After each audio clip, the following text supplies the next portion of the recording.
I think we're live and running. So, welcome back, everybody. Nate with OnForm coming to you from the home office this time.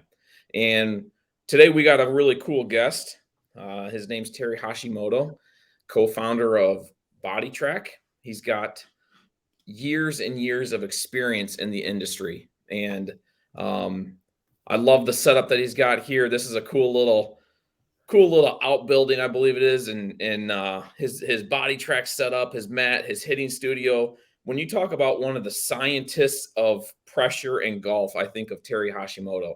And a phrase that he had posted that I stole and absolutely loved was toes are the brakes, heels are the accelerators, ankles are the shock absorbers and propulsion system. And from a guy who lives in Detroit, understands a little bit about the car industry, the auto industry, when I hear heels are the accelerators, toes are the brakes, that's just like light bulb moment for me. So we're excited to have Terry. We're excited to bring him in. And Terry, thanks so much for joining us. Nate, a pleasure to be here and join the OnForm presentation. Thank you. Yes, sir. We appreciate it. Well, let's just jump right in. Co-founder of Boditrak, founder of Jazz Golf, founder of Swing Balance, scientist to all things pressure, Matt. You use big words. I take a notepad. I have my iPad here. I've got notes. I watch YouTube videos. I'm like, all right, he said Z trace, linear trace. What does all this mean? Tell us a little bit about your background, Terry. Well, I started off tried to be a golf pro for a living and then ended up being a club manufacturer, owned retail golf stores. And my original interest was how to build graphite shafts. And, we're back to that now. We want to learn how to use pressure mapping for load unload profiles for shafts. As a scientist, I'm not, but I've worked with the best ones, and I've been able to hire the best engineers. We developed inertial measuring units for golf, became Sky Pro. And, Boditrak's been a great journey, 10 years, learning how to use pressure mapping effectively, and I think that's what we're here to talk about. So whenever you're ready, let's go. Let's do it. Let's start from the ground up. Right. No pun intended. Right. Talk to us about ground forces. Give us a 101 class, ground forces in the golf swing. Well, when you look at the trace in a pressure mat, be it Boditrak or any pressure mapping system, really what you're looking at is the flow of energy between your feet. And if you can get your arms around that, the ideal flow of energy is one with least restrictions. Mm-hmm. Now, if you want to use restrictions in order to accelerate another portion of your body, you can learn how to do that using Boditrak too. So, two premises. One, you've already pushed out there. Toes are the brakes, heels are the accelerators, ankles, shock absorbers, and propulsion systems. But let's say that the two part of your bodies that you're representing, one you can see with the pressure mat, which is the flow of energy between your feet. The other one represents your hands. Two cars going down the highway. One represents your feet, one represents your hands. One stops suddenly, be it your feet. What happens to the other one? Well, rapidly accelerates past it. Right. And so that's kind of what we found using Boditrak is that the hand speed, which is really quite slow when you measure it, between 12 and 20 miles an hour, depending on, rank amateur to absolute elite professional, world long drive champion. Your body only moves between 8 and 12 miles an hour laterally. So where does the ball speed come from? You tell me. So your hands range between 12 and 20 mph. Your feet laterally shift between, 5 and 10 mph. And we're off a little bit, a couple plus or minus miles per hour, just to give you a range. And all of a sudden that ball goes, 150, 160 mph. Well, how does that work? It's because of that brake effect on the lead side when you tap on the brakes on the lead side and how effective you are at doing that so that your hands can rapidly accelerate past impact, creating massive energy transfer to the ball, and the ball just rapidly jumps and accelerates. Now, that's really the fundamentals of distance gain using ground forces to generate more power and speed in the ball. So, Terry, you mentioned something that I was playing with one of our founders' gear down in the PGA show, and we were playing against a guy who was a little bit older than both of us. Right. And consistently straight, consistently 10, 15 yards further than us. I'm not a professional. I'm an amateur weekend hack. I think I can poke the ball pretty decently. And Gear was like, how is this guy hitting it so much further? And we both just went, well, duh, we work with Boditrak. He's using the ground, and he's using the pressure from the ground, the forces from the ground, I should say. And it's not that he was bigger, stronger, faster, better looking. He just had figured out how to utilize that energy, to your point. Well, I mean, like I grew up playing golf at an elite level. We always had guys that were skinny little guys, old guys that could just hammer the heck out of the ball. And until the last couple of years, I never really understood it. But going back to OnForm, I mean, one of the ways that you use pressure mapping is to anticipate what your next lesson is. So if you've got some pressure data there, because at the end of the day, what gives me a competitive edge is that I've also had my own golf courses. I've had my own golf studios. I've been a teaching pro. So I actually understand sort of what the environment is for a golf coach, for a golf teacher. And if you can't use the technology to increase the efficiency of your lesson and or the speed at which you can increase the lessons and hence get more lessons in a day than you could otherwise, then maybe it's not such an effective tool. But to where I'm going with this is that we always have had two sort of setups in our studio, our hitting bays. One is where people are warming up with attached to a big monitor. So when I'm giving one lesson, I'm also keeping an eye on the other lesson when the client is warming up, so that I have a good idea in advance of what I need to be talking to that person when I'm done with my current situation. You're starting to get the answers to the test before the test shows up. Right. Exactly. A little bit of an insight. Exactly.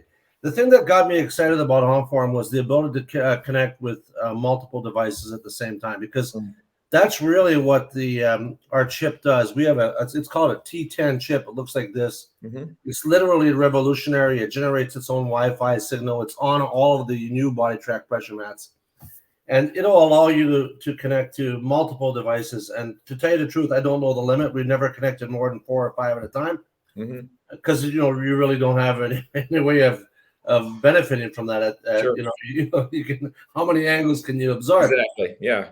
But what fascinated me about pressure mapping, and this was more from a competitive perspective as a player, is that I was looking for common denominators. I mean, like, you get 100 successful businessmen in the room, or ladies, business people in a room, and if you have that opportunity to talk to them, I'm looking for a common denominator, something that made them all want to be wealthy or push them over the top to succeed.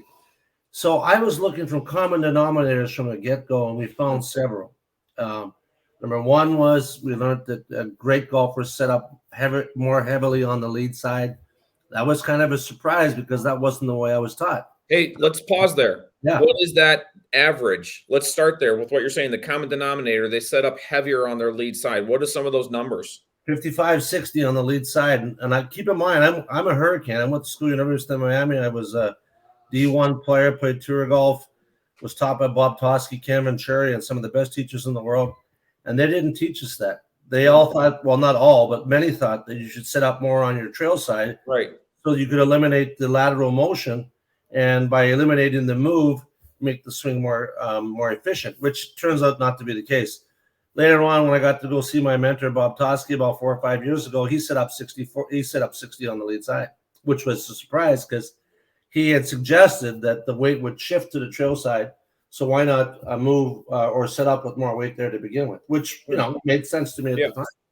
So what would be the second common denominator that you found in your research? Well, it was easy. It's a great question. Is that the top of your swing is irrelevant. The pressure in the trace, and again, remember that my statement is that what you're seeing is the flow of energy between your feet. That COP trace is really just a flow of energy between your feet. That energy begins to move forward well before P3 in the case of most good golfers. And sometimes in and around P3, slightly later, but right around P3, that pressure for a good player is moving forward. And that is a major revelation because that just deemed the top of your swing irrelevant. And I think any teacher worth their salt, and, forgive me if I've stepped on anybody's toes here, but the position at the top of the swing absolutely has no relevance to how you're going to make contact with the ball. Right. It's your physiology is what makes it look like if you're old at my age, I can barely get the shoulder turn past parallel. You're being modest, Terry. I've seen you hit a golf ball. You can still get back up there. You can get back up there. Not like I used to, but not like you used to, maybe. Well, let's jump to the next thing that you just mentioned, which is a great segue to our next question up here is, what does COP mean? We understand what it means, but what does it mean within the golf swing? You just said 55, 60. So you've got a new golf instructor. I'm just getting into the business. I'm not, just as an example. I hear COP, I hear Z trace, linear trace, figure eight, and I'm going, okay, all of this sounds good. My client, my student, they just want to hit the ball, high draw, low cut. This is what they want. So help us start from COP and build up. Well, COP stands for center of pressure. It's the average of all the forces created by gravity when you stand on a pressure mat. To tell you the truth, to all you new potential clients out there, do me a favor, throw that word out of the entire your vernacular. Look at that trace as a map. Mm-hmm. I went to school when I was 17, University of Miami, and my dad, I wasn't a spoiled kid, but my dad decided to buy me a car. He bought me a brand new Camaro, and when it was time to go, I said, Dad, where do I go? And he pointed south. He said, that way. And I'll never forget that lesson because I needed to go get a map pretty quick and figure out how to get down to Miami. If you don't have a map, very likely your destination is going to be a challenge to get to. Sure. So I look at the center of pressure, which is the average of gravity, the average of all the forces created by gravity when you stand on that mat. I look at that as a map. And the map can be straight back and straight through, or it can be a challenge of different events leading to a potential outcome. Now, anybody who knows anything about anything knows that the fastest way to your destination is straight line, straight back and straight through. Yep. And as a pilot, guy that used to fly his own airplane to get to places to make sales and do events, I wouldn't plan a zigzag route if I didn't have to. Now, if the weather was bad, maybe I had to. Now, let me define weather.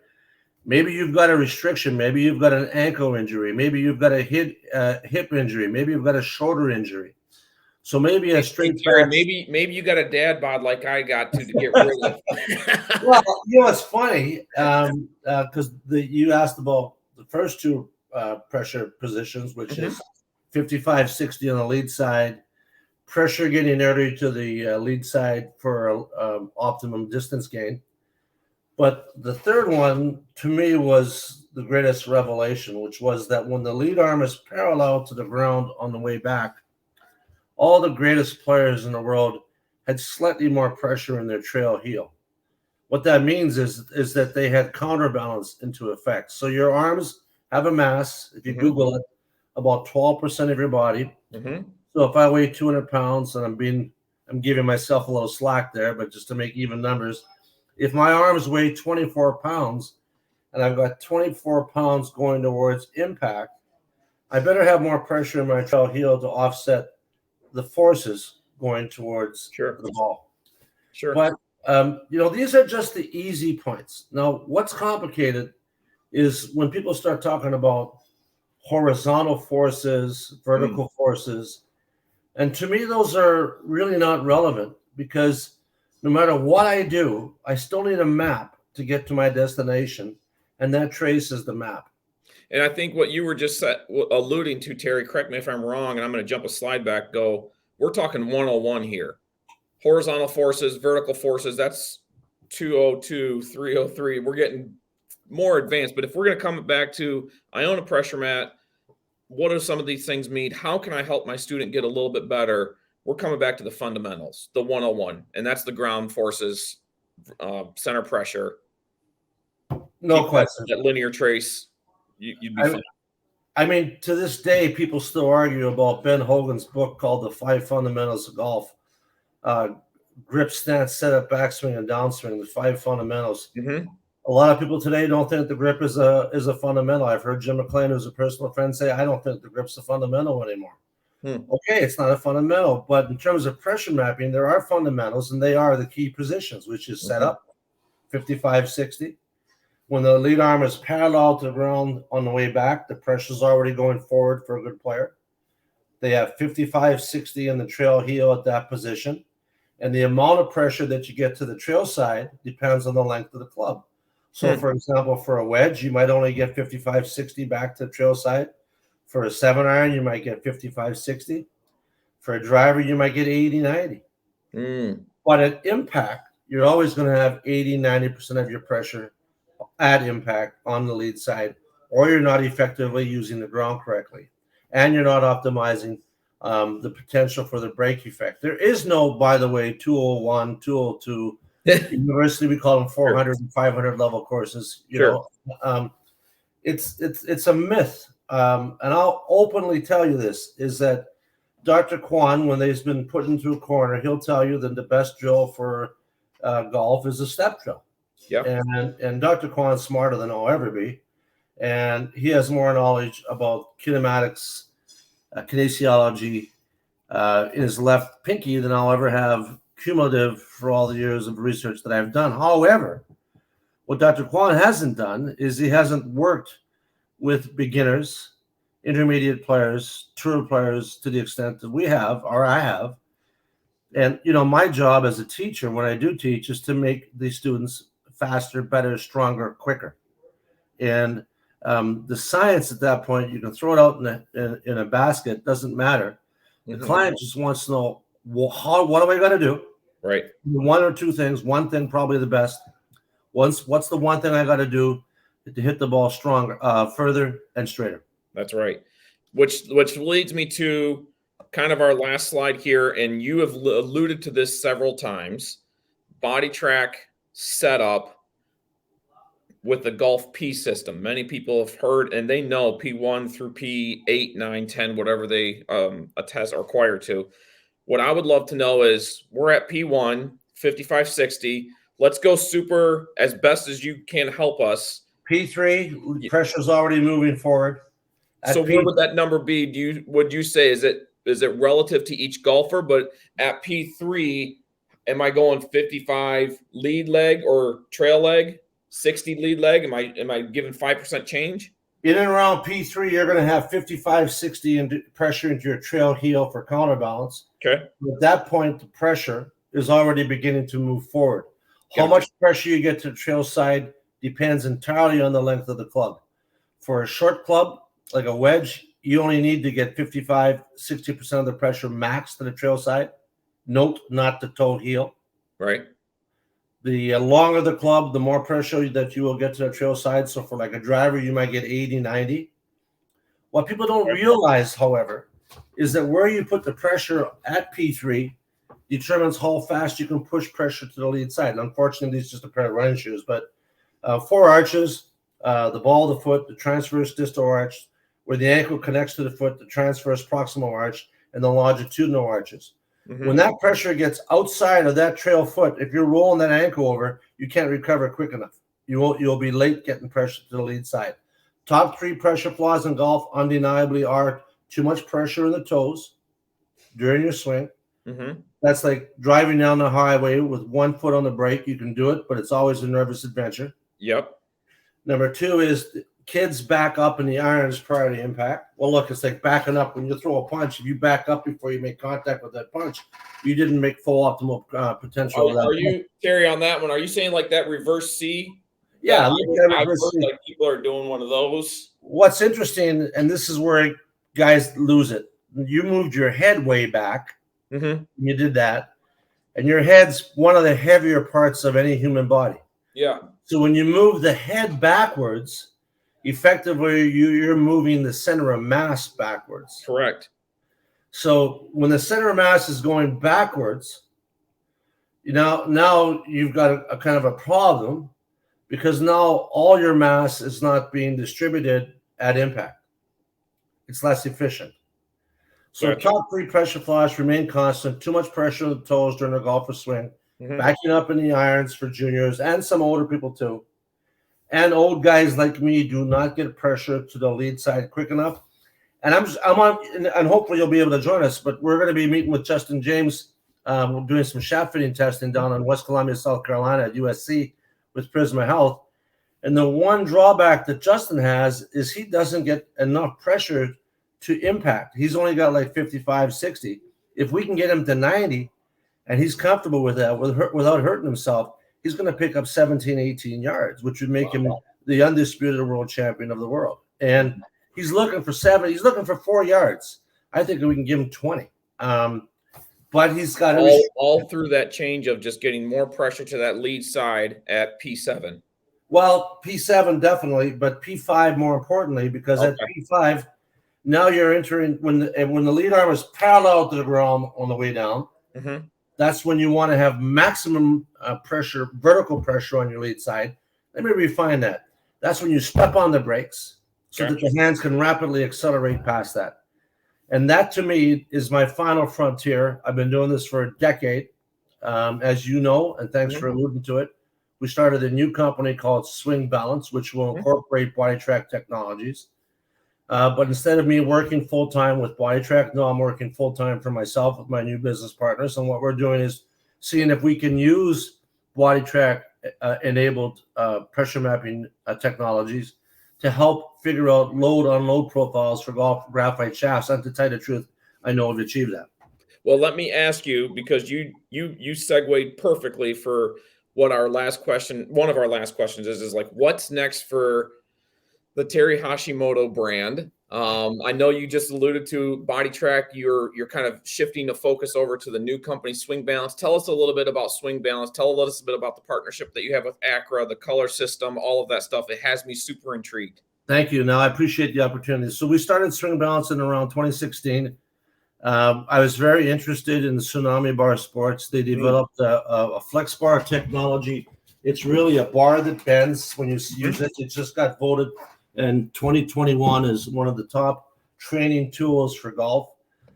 George Bryant III, his son Wesley, and so many players have used it. Like Phil, I can't say their names because I don't pay them to use it. Correct. But, there are literally dozens in the top 100 on the PGA Tour today, and hundreds in the top tours across the world that use our technology developed by Clemson.